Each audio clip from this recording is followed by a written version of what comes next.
Hello everyone, welcome back to a new video. जिसका तुम्हें इंतज़ार था, पब्लिक नोटिस का, मेरिट लिस्ट का, वो आ चुका है। एंड फाइनली मैंने जो बोला था कि मंडे तक आएगा, एंड इट्स कम। क्योंकि आई नो कि पीएचडी का एंड एमबीए का वो चीज़ें चल रही थी, जीडीपीआई एंड इंटरव्यू, वो सब चीज़ें, सीट अलॉटमेंट भी हुआ पीएचडी का, तो उसके कारण जो लेट हुआ, आई नो सारे रीजन मैंने तुमको बताया था। उसके बाद ये मेरिट लिस्ट है। अब इस मेरिट लिस्ट में है क्या? क्योंकि हर बार नाइपर ने कुछ अलग अलग चीज़ें बताई हैं, तो इस बार इस मेरिट लिस्ट में क्या है, मैं ये लाइन पढ़ने से पहले, ये चीज़ें पढ़ने से पहले मैं तुम्हें नीचे लेकर जाऊंगा। उसमें क्या लिख रहा है कि कौन कौन कहाँ तक पहले फेज़ में एलिजिबल है तुम्हें काउंसलिंग के लिए, वो हम लास्ट में देखते हैं। बट उसके पहले हमें कहते हैं कि मेरिट लिस्ट निकालेंगे। अगर वैलिड जीपैट कार्ड नहीं हुआ या चीज़ें अपलोड नहीं की गई हैं, तो उसका एक्सक्लूड करके चीज़ें निकालेंगे। तो उसके ही इंफॉर्मेशन यहाँ पे दी गई है कि upon security document certificate submitted by many candidate have been found to be invalid, missing, ineligible, password protected. मतलब बहुत सारे स्टूडेंट में जो पाया गया है कि उनके जो डॉक्यूमेंट्स है वो या तो इनवैलिड है, या तो मिसिंग है, या तो इनएलिजिबल है, या तो उसमें पासवर्ड लगे हुए हैं। Candidates should know that they need to be upload relevant and valid caste certificate in all category and note annexure for not acceptable at this state as per information broker। मतलब eligible caste certificate तुम्हें central का होगा, उसे तुम्हें submit करना होगा। Further candidate should also check their eligibility, मतलब जो for eligibility for unreserve seat as per the public notice dated July 4, 2026 and upload valid GPAT GATE NET certificate if required. Means देखो, इसमें क्या बोला गया है कि या तो चीज़ें मिसिंग है, इनवैलिड है, या तुम्हारा पासवर्ड लगा हुआ है उस डॉक्यूमेंट में, या नेक्स्ट क्या है कि अपना वैलिड कास्ट सर्टिफिकेट करना है। और लास्ट में जो ब्लैक पॉइंट से लिखा हुआ है ना, ये बहुत ही इंपॉर्टेंट है। तुम अपने तरीके से चेक कर लो कि तुम ओबीसी कैटेगरी से हो, एससी कैटेगरी से हो, या एसटी कैटेगरी से हो। तो तुम अंडर रिजर्व कैटेगरी वाले कट ऑफ पार किए हो या नहीं। Upload valid GPAT GATE notice 4 जुलाई को जो आया था, कि मतलब तुम्हारा जो कट ऑफ है उसके अबव है कि नहीं, उसी के हिसाब से तुमको काउंसलिंग, अगर नहीं होगा तो तुम एक्सक्लूड कर दिए जाओगे। ठीक है। In the light of the above candidate, मतलब तुम्हें एक और मौका दिया जा रहा है, अपने डॉक्यूमेंट चेंज करने के और डॉक्यूमेंट चीज़ें वहाँ पे फिर से रखने के। Candidate are given an additional last opportunity to submit valid and legible document certificate as per the following list, so they can be consider for phase 1 online counselling seat allotment. मतलब तुम्हें 7 जुलाई 2026 से पहले इस ईमेल पे documents NIPER JEE 2026@gmail.com with subject line hall ticket number, अपना hall ticket number लिख कर तुम्हें अपने डॉक्यूमेंट भेजने हैं। और ये कौन भेजेगा, मतलब किसको पता चलेगा कि किसके लिए है? तो candidate should note that no further chance, मतलब इसके 2 PM 7 जुलाई, मतलब कल, आज मैं ये पढ़ा रहा हूँ, मतलब 7 जुलाई उसके पहले अपने ये चीज़ें डॉक्यूमेंट रख दो, मतलब डॉक्यूमेंट अपने भेज दो। अगर तुम्हारा कुछ गलत है तो उसके बाद तुम्हें कोई चांस नहीं मिलेगा। मीन्स ये लास्ट अपॉर्चुनिटी है तुम्हें फेज 1 ऑनलाइन काउंसलिंग में ये लेने के लिए। अब देखो लास्ट में ये दिया हुआ list of ineligible candidate based on the submitted document. मतलब जीपैट का तो वो बता ही दिए कि तुम एलिजिबल किस तरह से हो और कैसे हो। मीन्स तुम्हारे अनरिजर्व कैटेगरी से नंबर ज़्यादा होना चाहिए, तभी तुम नाइपर में जनरल कैटेगरी की सीट ले पाओगे। या अगर तुम ओबीसी, एससी एसटी या एसटी कैटेगरी या कोई भी ईडब्ल्यूएस कैटेगरी से होगे, तो तुम्हें वही सीट मिलेगी नाइपर में इसी कैटेगरी से, इफ़ अगर तुम्हें बस इसी से क्वालिफाइड हो जीपेट में। तो ये बातें 4 तारीख वाले, तो 4 तारीख वाले जो थे वो तो डेट तो तुम्हें पता चल गया। अब ये सब चीज़ें थे हॉल टिकट नंबर, जैसे कि ये हॉल टिकट नंबर है। जी इसमें क्या है, GPAT GATE score card without password.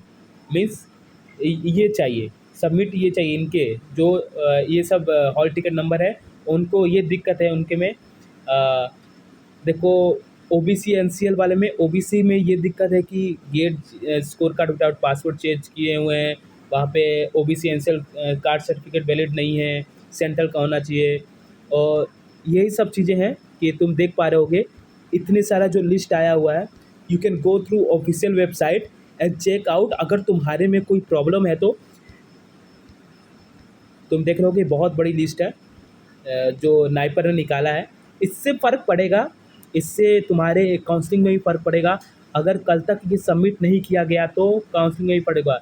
EWS category में ई वैलिड ईडब्ल्यूएस सर्टिफिकेट नहीं है किसी का GATE score card without password नहीं है।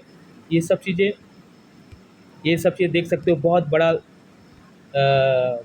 लंबा चीज़ें दिए गई हैं जो इनएलिजिबल हैं। और अगर ये सबमिट नहीं होता है तो तुम देख पा रहे होगे कि कितने पेज वो उसका है। अगर ये चीज़ें सबमिट नहीं होती है तो मान लो कि तुम्हें बहुत दिक्कत होने वाली है जो भी इस कैंडिडेट में है। ओके, तो तुम जल्दी से जल्दी ये चीज़ें अपने सबमिट कर दो अगर जो भी इसमें है। ये लास्ट मौका है तुम्हारे फेज 1 काउंसलिंग में पार्टिसिपेट लेने का। ओके, और मैं इसके बाद दिखाता हूँ ऊपर में इन्होंने क्या लिखा है। Let's go to the upper. Attention of the candidate is invited to public notice June 19 June and June 24 regarding the merit list of computer based for MS MPhar program. In this connection that it is informed that the following candidate table 1 will be permitted to participate in phase 1 of the online counseling dated 10 July। मतलब अगर unreserved category से हो तो up to rank 625 तुम participate कर सकते हो। अगर ओबीसी से हो तो ओबीसी से हो तो तुम 1603, ईडब्ल्यू से हो तो 1143, एससी से हो तो 2590, एसटी से हो तो अप टू 3120, पीडब्ल्यू से हो तो 3674 तक तुम ऑनलाइन पार्टिसिपेट कर सकते हो पहले फेज़ में। पहले क्या था ऑफलाइन में कि 800 से नीचे वाले लोग जो हैं वही पार्टिसिपेट कर पाते थे फर्स्ट फेज में। बट इस बार क्या है कि इस बार ऑनलाइन है तो जो सीटें बढ़ी हैं और ऑनलाइन में ज़्यादा हम काउंसलिंग अच्छे से कर सकते हैं। तो इस बार अप टू 3674 पीडब्ल्यूडी सीट्स तक लिया गया है।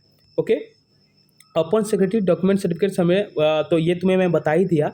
तो मतलब मैं तुम्हें ये अगर पूरा बताऊँ ये सब चीज़ें कि ये सब चीज़ें इस डॉक्यूमेंट में है क्या, मीन्स तुम कंक्लूड कैसे कर सकते हो। तो इस डॉक्यूमेंट में है क्या, तुम इससे कंक्लूड क्या कर सकते हो। देखो इस डॉक्यूमेंट में ये दोस्त लिखा हुआ है कि तुम 4 जुलाई को जो तुम्हारे पास नोटिस आया था तुम अपने जीपैट गेट